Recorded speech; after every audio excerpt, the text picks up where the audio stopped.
Before you pull the CV axle, take a few minutes to double check the whole driveline. It'll save time, reduce comebacks, and help you confirm the real issue. Start with the basics.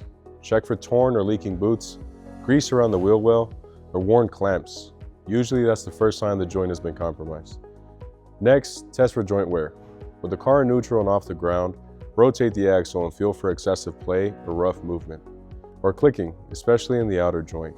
But don't stop at the axle. Check for worn control arm bushings, loose tie rod ends, or sagging motor mounts, all of which can mimic axle symptoms or exaggerate driveline vibration.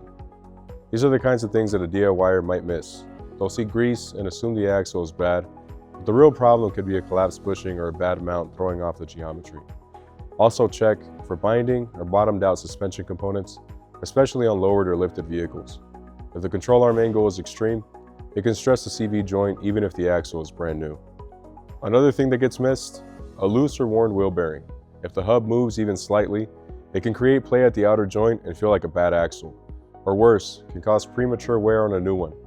On multi-piece or bolt-on axles, make sure the mating surfaces are clean and flat and the bolts are torqued evenly. Any misalignment here can cause driveline vibration that gets blamed on the part.